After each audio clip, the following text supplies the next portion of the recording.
자, 설교 제목 한번 따라서 해봅니다. 율법에도 복음이 있습니다. 율법에도 복음이 자, 있습니다. 한번 해봅니다. 율법에도 복음이 있습니다. 율법에도 복음이 있습니다. 오늘 본문 말씀은 초태생에 대한 규례와 그리고 무교절에 대한 규례입니다. 규례란 이스라엘 자손들이 반드시 지켜야 할 규약을 말합니다. 이스라엘 자손들이 이 규례를 잘 지키면 그들은 하나님과 좋은 관계를 유지할 수가 있습니다.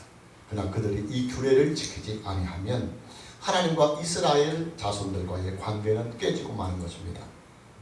신앙은 관계입니다. 신앙은 관계입니다.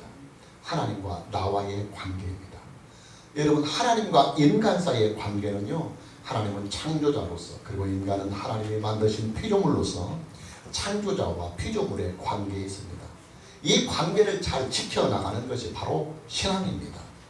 그러나 불행하게도 하나님과 인간 사이의 관계는 아담의 타락으로 인해서 깨어지고 맙니다. 그때부터 인간에게는 죽음이 오고 고통이 따르고 그리고 악한 본성들이 인생을 지배하게 됩니다.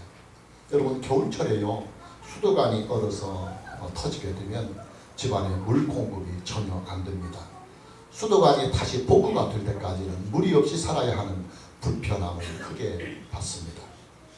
하나님은 사람과의 관계를 다시 복구해 주시기 위해서 구원의 길을 주십니다. 그 구원의 길이 뭐냐면 예수 그리스도를 믿는 일입니다.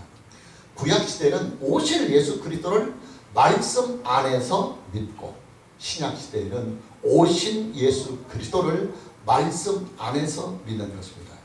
여러분, 예수 그리스도를 믿으면요, 깨어졌던 하나님과의 관계가 다시 회복이 됩니다. 뿐만 아니라 예수 그리스도를 믿으면 하나님과의 관계가 더욱 새롭게 발전이 됩니다. 어떻게 새로워지느냐면 창조자와 피조자의 관계가 예수 그리스도 안에서는 아버지와 자녀의 관계로 새로워집니다. 여러분, 이 관계의 차이는요, 엄청난 차이입니다. 아주 파격적인 차이입니다. 창조자이신 하나님과 피조물인 내가 가족이 되는 일입니다. 신과 내가 가족이 되는 일입니다. 전능자와 내가 가족이 되는 일입니다. 지존자요 절대자이신 하나님과 내가 가족이 되는 일입니다. 중요한 것은, 관계라고 하는 것은 맺는 것도 중요하지만 맺은 그 관계를 잘 유지해 나가는 일도 아주 중요하다고 하는 사실이에요. 여러분, 국제관계에서요, 국가들 사이에 분쟁이 있습니다. 그 분쟁을 어떻게 해결하느냐면 조약을 맺습니다. 서로 불가침 조약을 맺거나 아니면 평화협정을 체결하는 것입니다. 국가 간에 조약이 맺어지면 그 조약으로 인해서 분쟁은 사라집니다. 그러나 그것이 전부가 아닙니다. 국가 간에 맺은 조약은 서로가 잘 지켜가야 합니다. 만일에 조약이 지켜지지 않으면 관계는 다시 악화되고 깨지고 마는 것입니다. 하나님과의 관계를 어떻게 잘 유지해 나갈 수 있느냐? 하나님께서 우리에게 주신 말씀을 잘 지켜나가는 일입니다. 여러분, 하나님의 말씀은요, 언약이요 조약입니다. 그래서 성경 말씀을 옛 언약, 구약, 그 다음에 새 언약, 신약이라고 말하고 있는 것입니다. 하나님께서 이스라엘 자손들과 관계를 맺으십니다. 하나님은 이스라엘이 하나님이 되시고 또 이스라엘은 하나님의 백성이 되는 관계입니다. 여러분, 지금까지 우리가 쭉 보았던 출애굽의 말씀들을 보면요, 하나님은 이스라엘 자손들을 향해서 너희는 내 백성이다, 너희는 내 백성이라는 말씀을 아주 많이 강조하고 있습니다. 하나님은 바로에게도 바로야, 너는 내 백성 이스라엘을, 내 백성 이스라엘을 애굽에서 내보내라고 말씀하십니다. 하나님과 이스라엘의 관계는 왕과 백성의 관계가 되었습니다. 하나님은 이스라엘의 왕이 되시고 이스라엘은 하나님의 백성이 된 것입니다. 하나님은 애굽에서 나오는 이스라엘 자손들에게 규례를 주십니다. 이 규례는 하나님과 이스라엘 자손들이 맺은 그 관계를 잘 유지해 나가는, 잘 이어가는 소중한 연결고리가 될 것입니다. 이스라엘 자손들이 앞으로 이 규례들을 잘 지키면 하나님과의 관계를 잘 유지하고 계속 잘 이어갈 수가 있을 것입니다.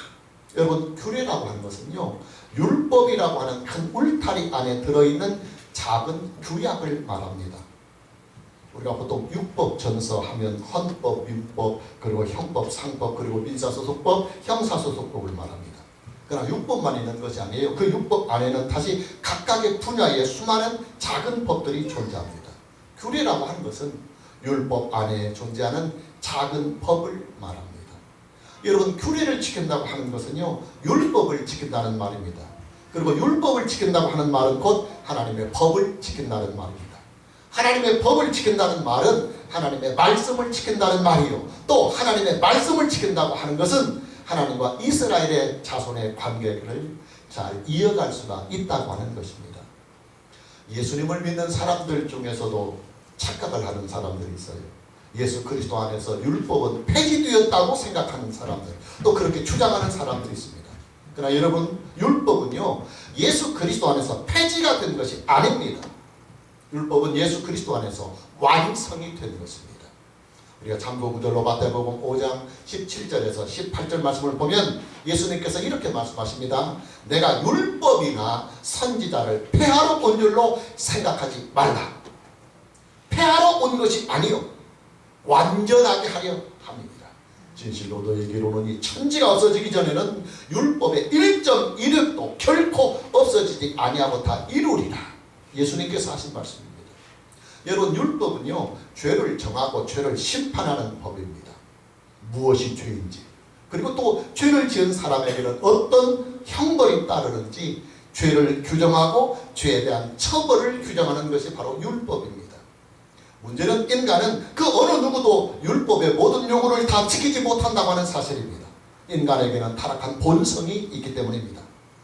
그러나 예수님은 우리와는 본질적으로 다르신 분이십니다. 예수님은 죄의 오염이 전혀 없이 태어나신 분이십니다. 완전한 의인으로 태어나서 율법의 모든 요구를 다 지키신 분이 바로 예수님이십니다. 우리가 지키지 못한 율법을 예수님은 다 지키셨습니다. 우리가 이루지 못한 율법의 요구를 예수님은 다 이루셨습니다. 율법의 모든 요구를 다 이루신 예수님은 그 완전한 의의 몸으로 십자가에 죽으셨습니다. 율법의 정죄를 받은 우리를 대신하여 자신의 의의 몸을 십자가에 속죄의 제물로 드리신 것입니다. 그러기에 예수님의 죽음은 율법을 지키지 못하여 정죄에 빠진 우리를 율법의 형벌에서 구원하시는 능력이 되는 것입니다. 율법을 지키지 못한 우리는 예수 그리스도를 믿음으로 말미암아 예수 그리스도께서 다 이루신 율법을 우리는 예수 그리스도를 믿음으로 말미암아 누리고 사는 것입니다. 그래서 예수 그리스도를 믿는 자에게는 정죄함이 없다고 성경은 선포하는 것입니다. 정죄는 율법이 하는 것입니다. 율법이 죄를 정하고 율법이 죄를 처벌하는데 예수 그리스도를 믿으면 예수 그리스도께서 다 이루신 율법을 내가 누리기 때문에, 예수께서 다 이루신 율법을 나는 믿음으로 누리기 때문에 율법이 나를 정죄하지 못하는 거예요. 율법이 나를 처벌하지 못하는 거예요. 여러분, 인간의 죄는요, 오직 법으로만 정합니다. 이것이 바로 죄형 법정주의 원칙이라고 여러분들에게 누누이 말씀을 드렸습니다. 하나님의 법이 무엇입니까? 성경입니다. 성경은 무엇으로 이루어져 있습니까? 구약과 신약으로 이루어져 있습니다. 구약은 무엇입니까? 구약의 기초는 모세오경입니다. 성경은 모세오경을 율법, 즉 토라라고 하는 것입니다. 신약은 무엇입니까? 신약은 예수님께서 오셔서 새롭게 주신 언약이고 새롭게 주신 하나님의 법입니다. 그래서 신약을 새 언약이라고 하는 것입니다. 신약의 법이 무엇입니까? 중요한 것입니다. 신약의 법이 무엇입니까? 오직 하나님의 은혜의 법이요, 오직 예수 그리스도를 믿음으로 말미암는 믿음의 법입니다. 할렐루야. 구약의 율법으로 이루지 못한 하나님의 은을 오직 하나님의 은혜로만 이루고 오직 우리 주 예수 그리스도를 믿음으로만 이루는 것이 바로 신약인 것입니다. 그러나 여러분, 우리는 여기에서 중요한 것을 간과해서는 안 됩니다. 구약에는 과연 율법만 존재하였느냐? 아니요, 전혀 그렇지 않습니다. 구약을 율법으로만 보았다고 한다면 그는 구약을 문자로만 본 것입니다. 율법의 문자 뒤에 숨어있는 복음을 보지 못한 것입니다. 여러분, 율법은요, 초등교사입니다. 초등학교 선생님이십니다. 우리가 참고구절로 갈라디아 3장 24절 말씀을 보면 이같이 율법이 우리를 그리스도께로 인도하는 초등교사가 되어 우리로 하여금 믿음으로 말미암아 의롭다함을 얻게 하려 함이니라. 예, 율법은요 복음이라고 하는 이 깊은 하나님의 은혜의 세계에 가장 초등적인 수준을 가르쳐주는, 초등적인 눈을 열어주는 역할을 하는 것이 바로 율법이다. 그렇게 성경이 말씀하고 있습니다. 여러분, 우리 교육에도요 초등교육이 있고 중등교육이 있고 고등교육이 있습니다.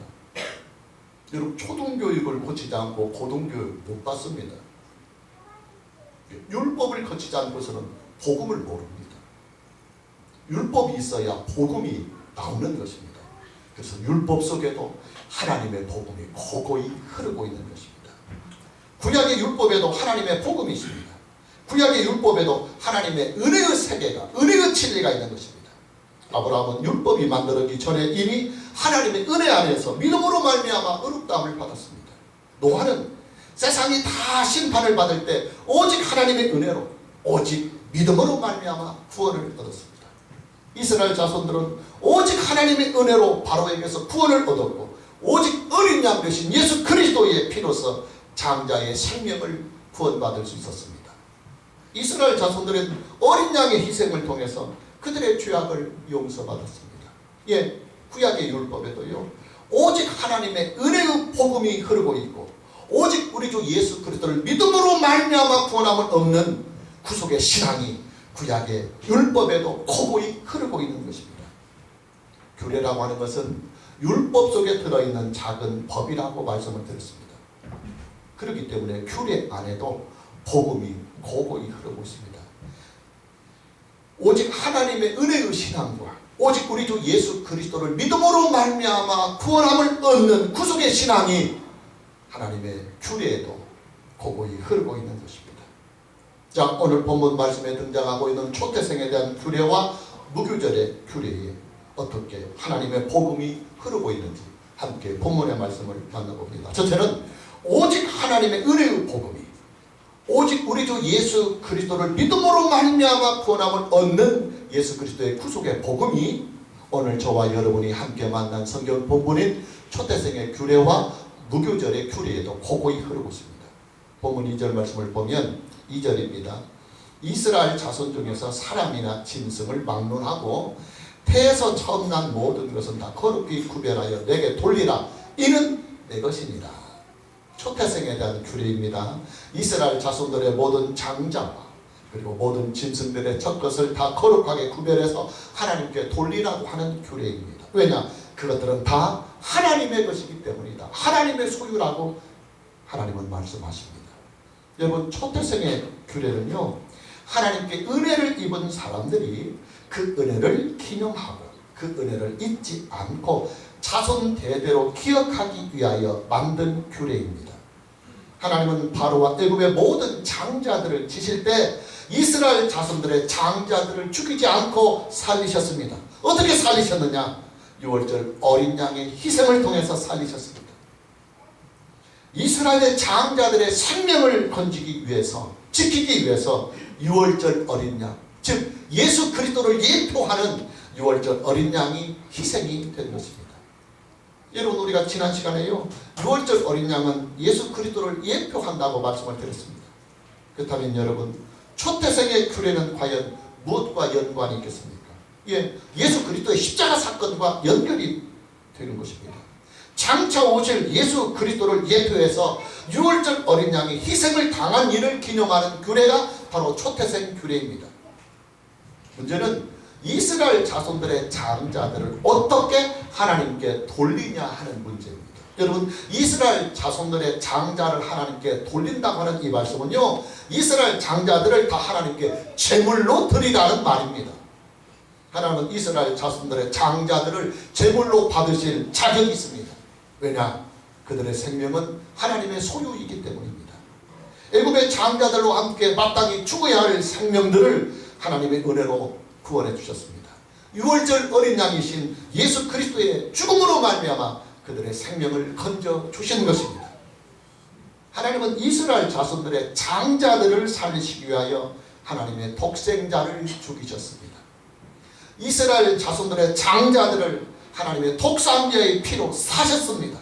그들은 다 하나님의 것이요 그리고 하나님의 소유인 것입니다. 감사한 것은 하나님께서 이스라엘의 장자들을 대신해서 어린 양을 제물로 드릴 수 있는 은혜의 길을 열어주셨다고 하는 사실입니다. 오늘 본문 13절 말씀을 보면 나귀의 첫 새끼는 다 어린 양으로 태속할 것이요 그렇게 하지 아니하려면 그 목을 꺾을 것이며 네 아들 중 처음 난 모든 자는 하나님께 돌리라 그랬잖아요. 제물로 드리라는 말인데 그렇게 제물로 드리지 말고 대속할지니라. 무엇으로? 어린 양으로. 기독교의 구원관에서 아주 중요한 단어인 대속이라고 하는 단어가 본문에 나옵니다. 여러분 하나님은요 이스라엘 장자들을 받으시되 그들의 생명을 직접 취하지 않고 어린 양을 대신하여 제물로 드리도록 하셨습니다.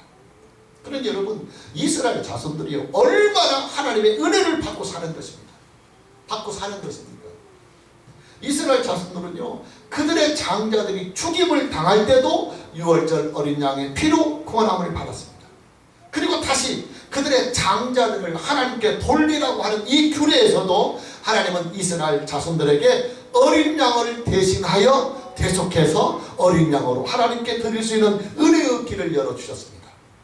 하나님은 이스라엘 자손들에게 2중 3중으로 두텁게 하나님의 은혜를 베풀고 계시는 것입니다. 여러분 초태생의 규례에는요 오직 하나님의 은혜의 복음이 흐르고 있습니다. 그리고 오직 우리 주 예수 그리스도의 구속의 복음이 흐르고 있습니다. 무교절의 규례도 마찬가지입니다. 오늘 보면 3절 말씀을 보면 모세가 백성에게 이르되 너희는 애굽 곧 종되었던 집에서 나온 그날을 기념하여 유교병을 먹지 말라. 여호와께서 그 손의 권능으로 너희를 그곳에서 인도하여 내셨습니다. 무교절의 규례는요 이스라엘 자손들의 출애굽 사건을 기념하는 규례입니다. 이스라엘 자손들은 430년 동안 애굽에서 타향살이를 했습니다. 막바지는 바로의 핍박을 받으며 엄청난 고난과 고통까지 겪었습니다. 새로 태어나는 이스라엘의 산의 아이들이 죽임을 당하고 이스라엘의 장정들은 다 강제 노역에 시달렸습니다. 그들은 채찍을 맞아가면서 무임금으로 노동을 했습니다. 하나님은 바로의 그 핍박으로부터 이스라엘 자손들을 구원해 주셨습니다. 그 완악하고 교만한 바로의 길을 꺾고 오기를 꺾고 마침내 이스라엘 자손들을 애굽에서 구원해 내신 것입니다. 이제 이스라엘 자손들은요 그들만의 나라, 그들만의 세계, 그들만의 공동체를 이루며 믿음으로 살 수 있는 새로운 인생의 길이 활짝 열리게 된 것입니다. 그러니 여러분 이스라엘 자손들이 하나님께 얼마나 큰 은혜를 입었겠습니까? 무교절의 규례는요 하나님이 이스라엘 자손들에게 베풀어 주신 이 은혜를 잊지 않고 대대손손 기억하게 하여 만든 규례인 것입니다. 오직 하나님의 은혜로만 구원을 받고 오직 유월절 어린 양이신 예수 그리스도를 믿음으로 말미암아 구원을 얻는 이 신약의 복음이 구약의 율법에도 규례에도 고고히 흐르고 있는 것입니다. 여러분 부모의 은혜를 아는 자식들은요 부모에게 불효하지 않습니다. 하나님의 은혜를 아는 성도는요 하나님을 경외하며 살아갑니다. 우리 주 예수 그리스도의 구속의 은혜를 아는 사람은요 늘 예수 그리스도 안에서 믿음으로 살아갑니다. 오늘 저와 여러분 모두에게 하나님의 은혜를 알고 그 은혜 안에서 인생을 감사하며 믿음으로 살아가는 은혜가 있기를 주님의 이름으로 축복합니다.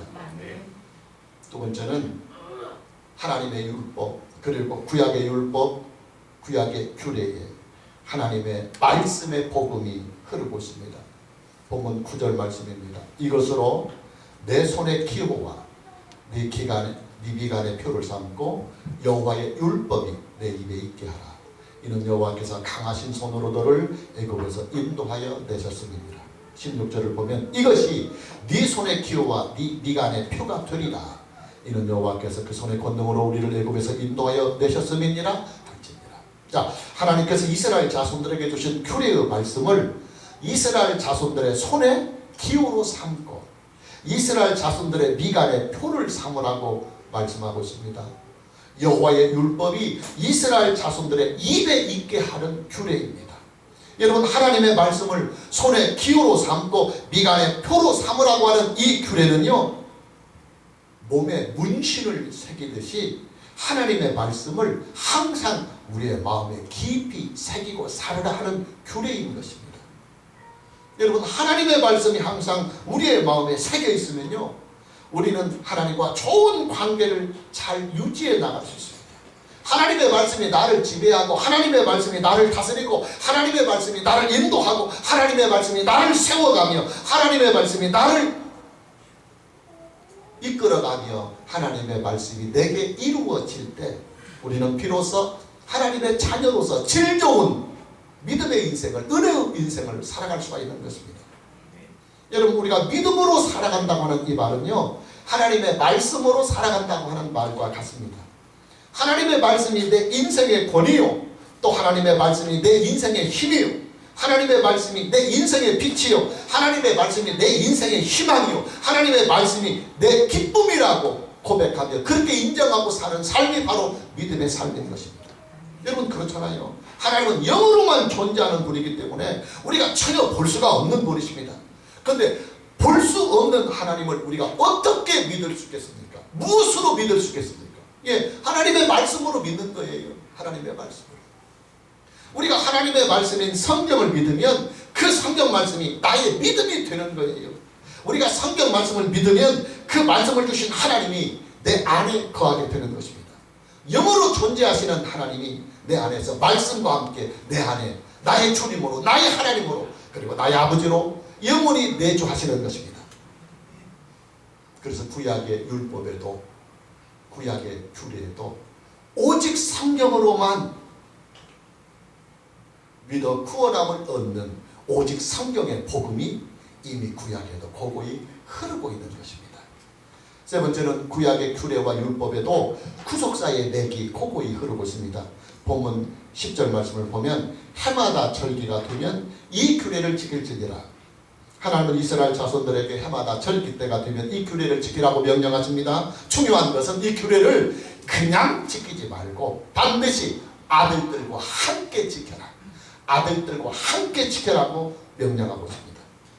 이게 무슨 말이냐면 그 규례를 아들들과 함께 지키면서 그 아들들에게 신앙을 전수해 주라고 하는 말씀입니다. 본문 8절 말씀을 보면 너는 그날에 네 아들에게 보여 이르기를 이 예식은 내가 애굽에서 나올 때 여호와께서 나를 위하여 행하신 일로 말미암음이라. 그렇게 아들에게 규례를 지키면서 가르치라.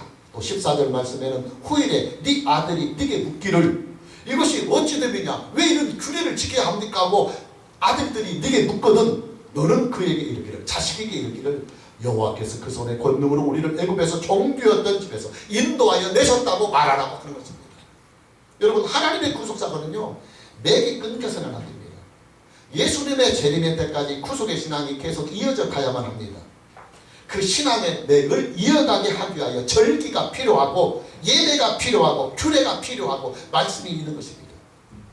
여러분, 저와 여러분이요 주일이 되면 예배당에 모여서 예배를 드리는 이 일이요 여러분들의 자녀들에게 어떤 유익이 되는 줄 아십니까? 여러분의 신앙이 여러분의 자녀들에게 예배를 통해서 아주 자연스럽게 신앙이 전수가 됩니다. 저는요 아들들에게 신앙교육을 따로 하지는 않았습니다. 제 아들 둘은 갓난아이 때부터 저희들 부부와 함께 늘 예배에 참석했습니다. 제가 목사니까 주일 예배뿐만이 아니라 수요일 예배도 함께 참여하고 심지어는 신방을 갈 때에도 아이들이 어리니까 데리고 다녔습니다. 제 기억으로는 큰아들이 한 4살 때쯤 되니까 예배 때 부르는 찬송을 거의 다 따라 불렀어요. 신방에 가서 예배를 드릴 때도요 아주 무릎을 탁 꿇고 쩡쩡하게 찬송을 불렀어요. 자, 그런 환경에서 아들들이 크다 보니까요 아주 자연스럽게 아들들에게 신앙이 전수가 되었습니다. 그들이 고등학교 다닐 때까지 신앙생활을 아주 잘했습니다. 대학은 두 아들들이 다 서울에서 다녔기 때문에 저희 부부를 떠나 있었습니다. 그래도 두 아들들은요, 어려서부터 늘 하던 대로 대학생활도 신앙생활 잘했습니다. 저는 아들들에게 해준 게 없습니다. 다만 어려서부터 아들들과 함께 예배를 드렸습니다. 그냥 드린 게 아니에요. 아들들 앞에서 성실하게 예배 드렸어요. 진지하게 예배 드렸어요. 저는 예배의 본으로서 또 아들들에게 하나님 앞에 정말 진중하게 예배 드렸어요. 그랬더니 어릴 때의 그 믿음이 아이들이 청년이 되어서도 그대로 이어져 가고 있는 것입니다. 여러분, 우리의 신앙은요, 우리들 당대에서만 끝나서는 안 됩니다. 우리의 신앙은 우리의 자녀들이 그 백을 이어가야 합니다. 그리고 우리의 자녀들은 또한 그들의 자녀들에게 다시 그 백을 이어주어야만 합니다.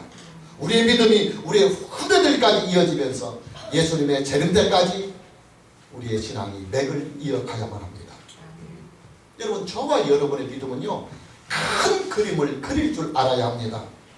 나와 내 자녀들, 그리고 우리의 후대들 대대손손이 우리 주 예수 그리스도 안에서 하나님을 믿고 경외하며 살아가는 큰 그림을 우리는 그릴 줄 알아야 합니다.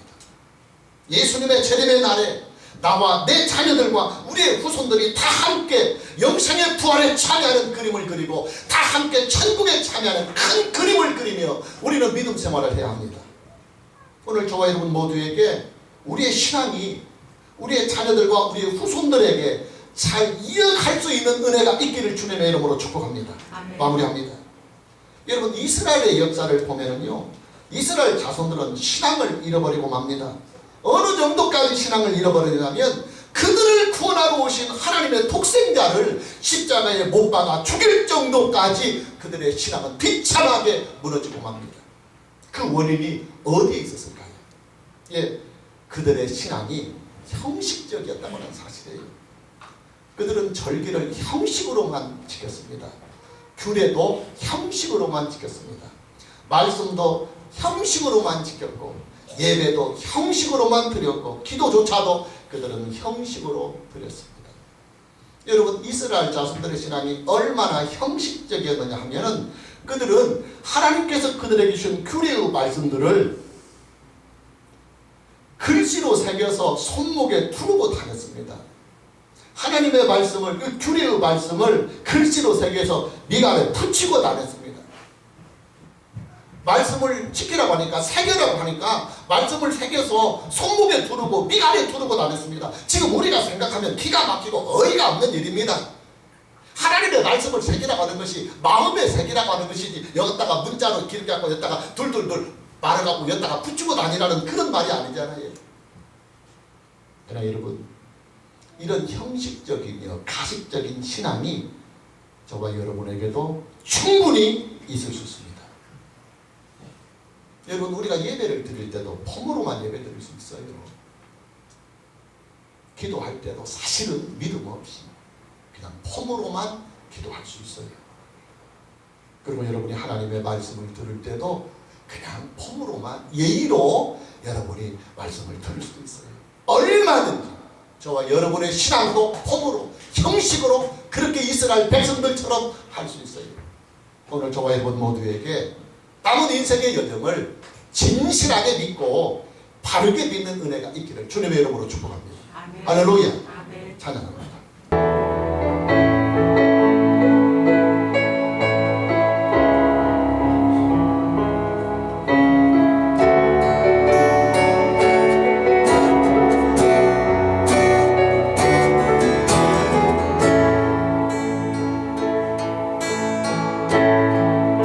주 여호와는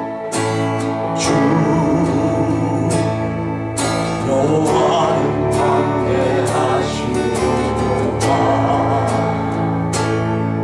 그 거룩한 하나님 성에서 찬양할지어다.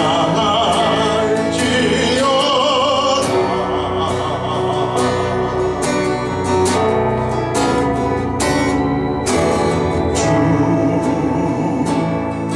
승리는